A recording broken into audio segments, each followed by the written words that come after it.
So the first thing you're going to do is shoot your points. So you're going to go into Kogo. So I hit the home screen, went to Kogo, and I'm going to go to create points and arcs.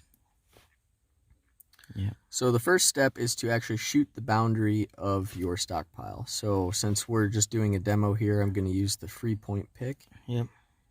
And I'm going to go around and shoot 6 points that would represent the boundary of the stockpile. You could also shoot a volume boundary line if you wanted to, but points would work as well. Okay.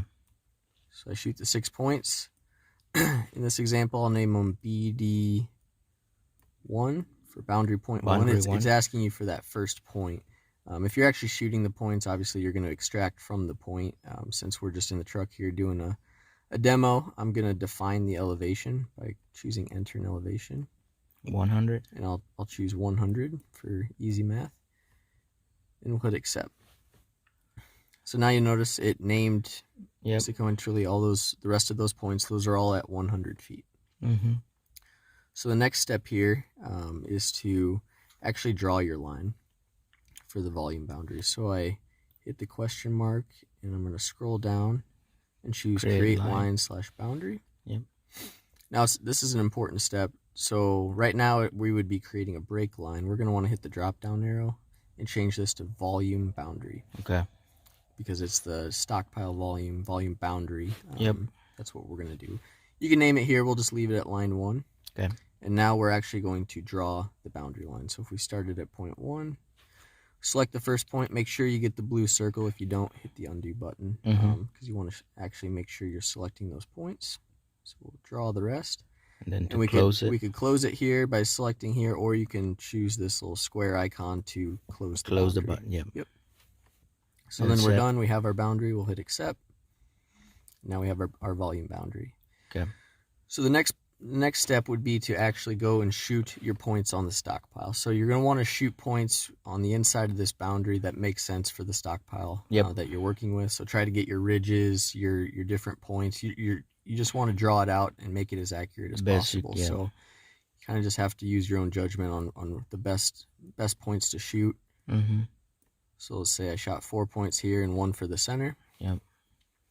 Then I would hit accept. Accept. Okay. Same example here. It's going to ask for the point name. So we'll just call this SP1 for stockpile 1. And then we'll put 110 elevation. Okay. You would just pull from the points that you're shooting. Yep. So now it made these all at 110.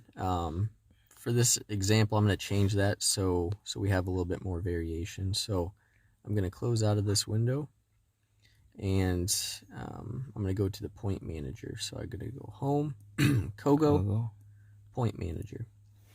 These are all the points that we shot, so all of our boundary points are at 100. Yep. We have our line, and if we go down to our stockpile points, those are all at 110. So that last one, say I want that to be at 120. 120, yep. For the pick. Yep. The very top of the pile. Yep, the middle peak. So then I would select that and hit edit. Stockpile 5. Here's my point information. Mm-hmm. I want to edit that. So I'm going to change 110. Let's make it 120. 120. Yep. So I'll hit save. Now it just went to the next point. But we don't need that. So yep. So if we close out, we can double check ourselves. So SP5 is 120. Those are all at 110. And then you have your boundary points. So again, if you're doing this out on the stockpile, when you shoot those points, those elevations will be dictated by the points that you're actually shooting. Yep. So we'll hit close. All right, so we have our boundary, we have our points. We're good to do a volume calculation. So at this step, we're going to go back to the home screen. We're going to go into Kogo again. Everything's been in Kogo. Yep. We're going to go to review and edit data. So there's different icons here. If you don't remember, you can hit the question mark. The one that we're going to be looking for is called compute volume. Compute volume there. So we select that. It's also up there. Mm-hmm. It's telling you what it wants us to do. It wants us to select the boundary. So we'll tap on the boundary. It highlights in blue. Yep. Yep. the top option. So we can choose stockpile, which is what we'll do here, or we can do measured to entered elevation. So Like for a building pad. Yep. So if you had a flat building pad and say you were going to dig 3 feet down and you knew your pad was, the points you shot were at 100 feet elevation, you could choose 97 feet to measure to, and then it would cut down 3 feet and you would know the amount of dirt that you're going to remove. Okay. But for this example, we'll choose stockpile. Here you can enter an expansion or shrinkage percentage as it applies to your job, the material you're working with.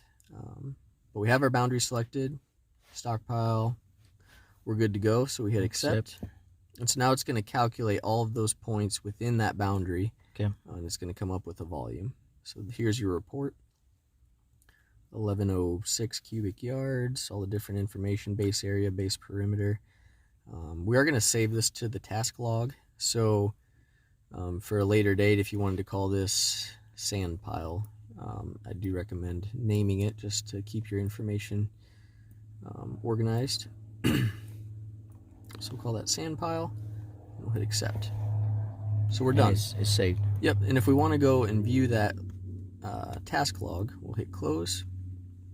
We're going to go to this Trimble button down here, next to the home. We're going to go to log. So this is going to be your work order log information. So we scroll down, here's our project information, keep going down, and here is our sand pile volume calculation report. So we have all these numbers in here. Yep. And lastly, what that did is it made a text file in the SCS 900 data folder. So if you wanted to go pull that text file or copy it and transfer all that information to a report, all you would do is you would go to your SCS 900 folder, go into your work order,